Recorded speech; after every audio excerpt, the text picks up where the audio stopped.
G-Rugby avec Grenoble-Alpes Métropole. G-Rugby avec Samsé. Samsé, bravo les hommes en bleu.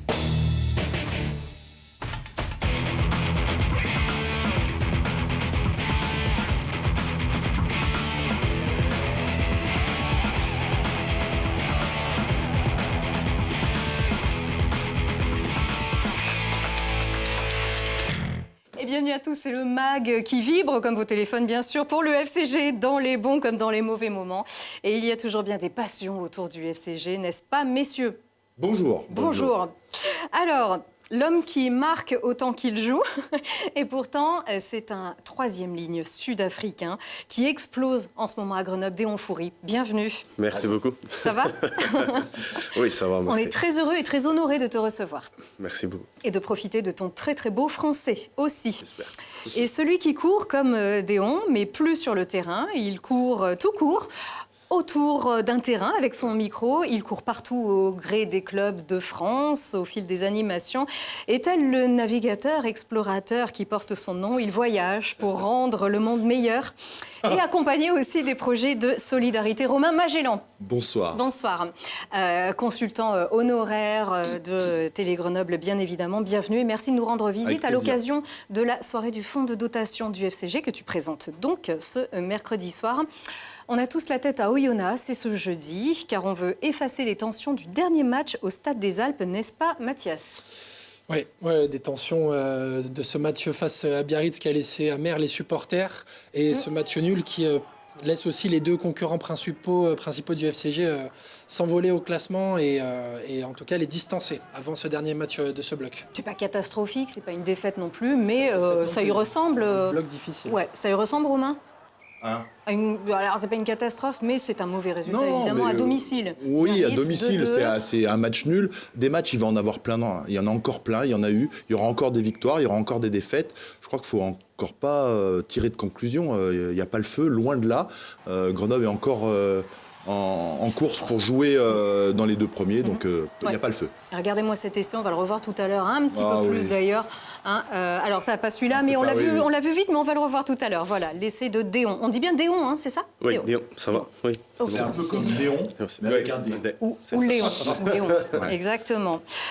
Du coup, au niveau des résultats, au niveau des autres équipes, ce qui ne fait donc pas notre affaire, c'est que les concurrents directs se sont imposés également, ça on le sait, et notamment le gros carton de Perpignan face à Rouen. C'est pas non plus une surprise avec le respect qu'on a pour Rouen, mais tout de même 57-12. Perpignan qui prend le BO et Colomiers qui gagne à Oyonnax. Oyonnax qui donc est le prochain adversaire du FCG. Ça se passe ce jeudi.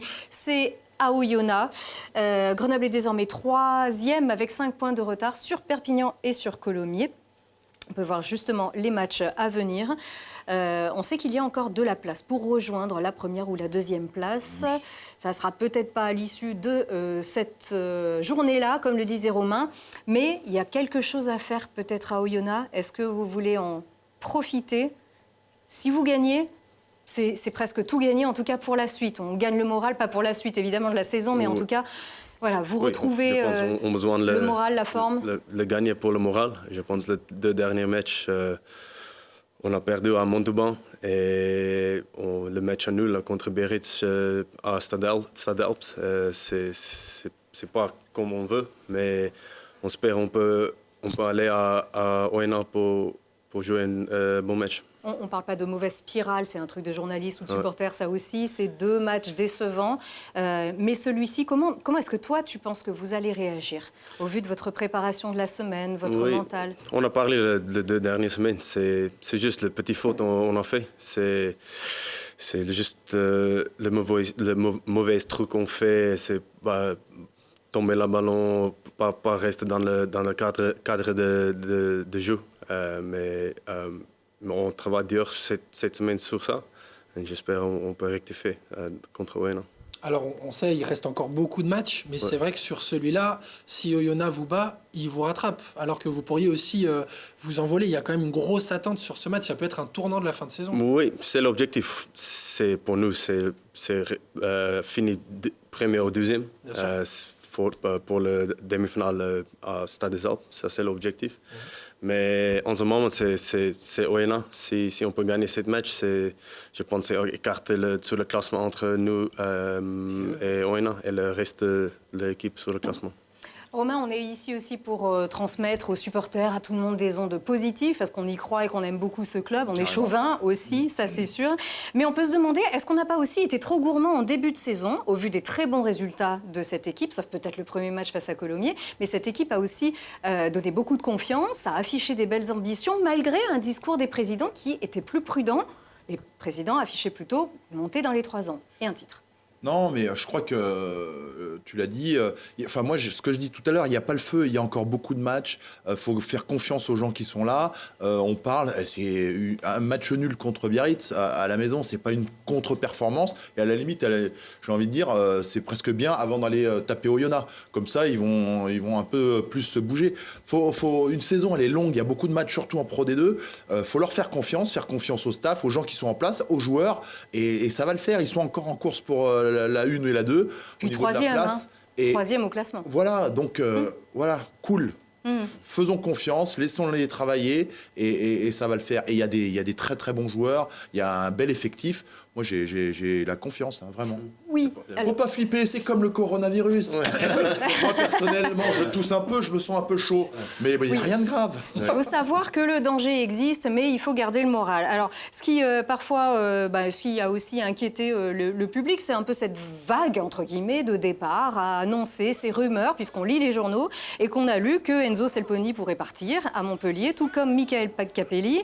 On sait que Nathalie Huleux serait bien partant aussi pour Bordeaux. Donc ça s'ajoute au départ de Fourcade, Sazraz, Germain. Ce sont des bons joueurs, ça aussi. Donc pour l'ambiance, on peut comprendre que ce ne sont pas forcément... Oui, il y a un super joueur à côté de nous. Pour l'ambiance, il va peut-être pouvoir en parler. Après, c'est la vie normale d'un club. Il y a des départs, il y a des arrivées, il va avoir des arrivées. Il y a des très bons jeunes qui montent, qui sont là en train d'émerger. Il y a un très bon centre de formation à Grenoble. Il y a les espoirs. Il y a les espoirs, non mais c'est vrai. Oui. Lionel Anselmoz avec Ringeval, ils font du super boulot. Bon là, j'ai une petite pensée pour Ange qui s'est malheureusement pété. Sa saison est finie, mais il y a des bons jeunes. Donc c'est pareil, moi ça m'inquiète pas plus que ça.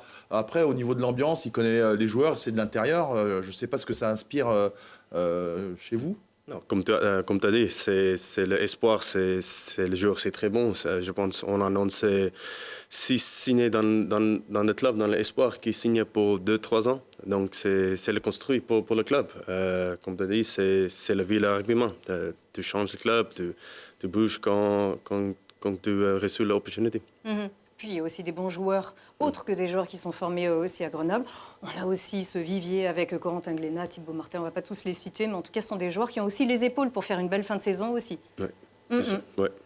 Absolument. Donc on a compris que monter cette année ou monter l'année d'après, toi, avec ton recul, avec ton expérience, si la montée se présente, évidemment, il faut y aller directement. Mais oui, ça c'est sûr. Mais est-ce que tout le monde s'est pas un petit peu enflammé en pensant vraiment que c'était cette année qu'il fallait monter? On avait l'équipe pour. C'est vrai que le début de saison laissait envisager ça. Il y a eu un super début de saison. Après, je suis pas non plus dans les confidences du club. Moi, de l'extérieur. Oui, de l'extérieur, le recul par rapport à ton vécu. Après, il ne faut pas non plus se précipiter. Encore une fois, vaut mieux prendre son temps et bien réussir que monter. Si c'est pour redescendre juste après, faire l'ascenseur, on sait comment l'accession est difficile aujourd'hui.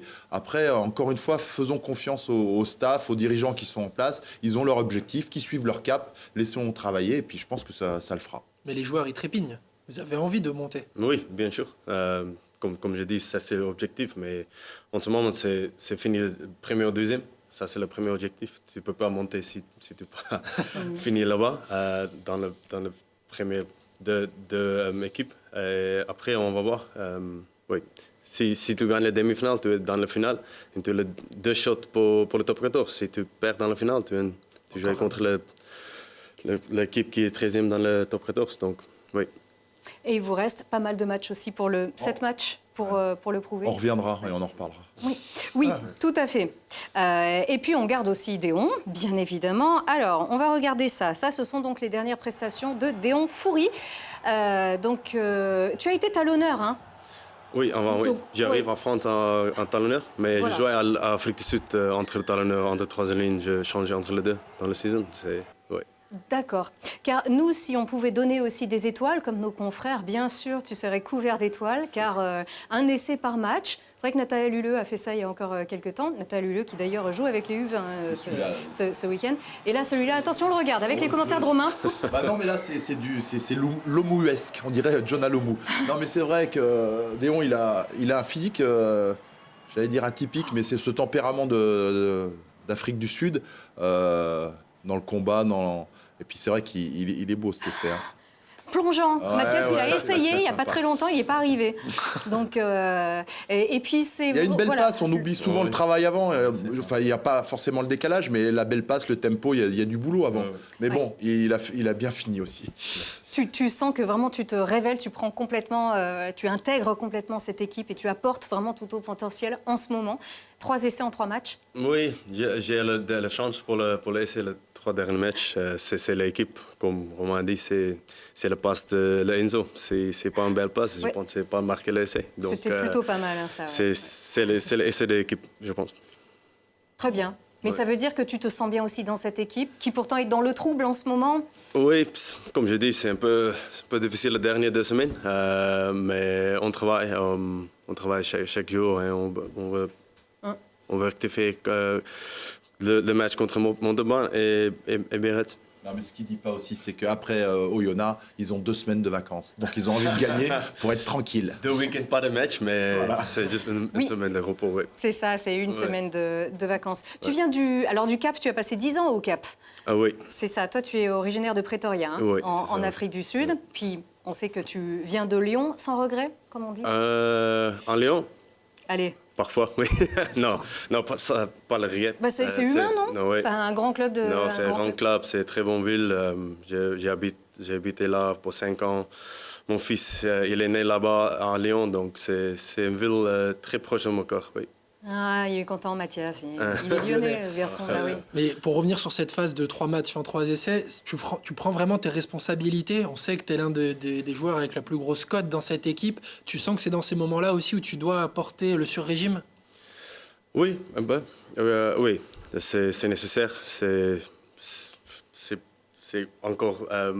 reste dans le cadre, comme je dis. C'est travail dur et comme tu dis, la saison c'est long, mais je pense que c'est le grave dans chaque équipe. Tout le monde, c'est la saison comme ça. Et j'espère notre grave, c'est fini. Il faut descendre, mais je pense qu'on va monter. Mais tu te rends compte de l'importance que tu peux avoir pour ce groupe? Enfin, on rappelle, avec modestie, mais l'année dernière, tu étais titulaire en demi-finale du top 14. Oui, j'espère. Oui. Il est modeste. Il est modeste et c'est un Sud-Africain. Tu vas pas lui dire, il va pas prendre le melon et c'est tant mieux. Voilà, aller à Oyonnax avec plein d'intentions et puis ramener la victoire et puis voilà. Il y avait plein de copains à nous aussi hein, dans ton équipe, sud-africains d'ailleurs. On se souvient, Hendrik Roth, Charles McLeod. Oui. C'est un peu. C'est là-bas, oui. Ouais. C'est vrai qu'on avait retrouvé beaucoup de Grenoblois dans cette équipe. Il y a une diaspora sud-africaine. Aussi, oui. Tout à fait. En tout cas, on te souhaite évidemment de marquer encore cette fois-ci, parce qu'on dit jamais 304. Un peu plus en finesse. Voilà. C'est vrai, plutôt. Plus de 10 mètres le coup. Et nous, parfois, ce qu'on dit ici en plateau, ça se produit sur le terrain. Hein. C'est vrai. On se souvient de, notamment l'essai sur chandelle. L'essai sur chandelle de 27-18, ils vont gagner. 27-18. Merci. 27-18. Allez, on note bien, on repassera cet extrait évidemment. On a assez peu de temps. Le fonds de dotation du FCG, c'est la soirée que tu animes ici, avec toujours ce côté solidaire à la clé. C'est quelque chose qui t'est très cher, ça? Ben oui, ça m'est très cher. La ville de Grenoble m'est très chère. C'est vrai que c'est la 3e année qu'ils font appel à moi pour être maître de cérémonie. Je les en remercie. Et c'est vrai que c'est une belle soirée. Il y a du beau monde. On parle des futurs projets. Il y a le quad rugby, donc le rugby fauteuil. Oui, c'est des choses qui sont importantes pour moi. Comme je le dis souvent, on m'a beaucoup donné, à moi de donner aussi un petit peu. Et puis, c'est des choses qui sont importantes dans une vie d'homme, mais aussi dans une carrière de s'occuper de ce genre de soirée. Voilà, il n'y a pas que le métier avec Canal, avec les Oscars du Middle, etc. Il y a aussi cette solidarité.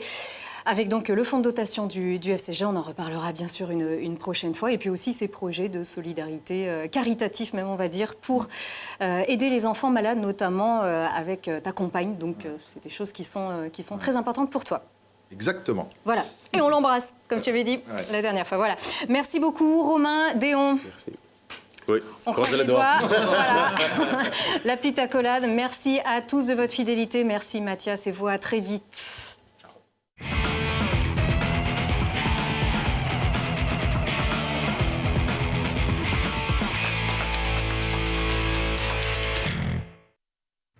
C'était G-Rugby avec Grenoble-Alpes Métropole. G-Rugby avec Samsé. Samsé, bravo les hommes en bleu.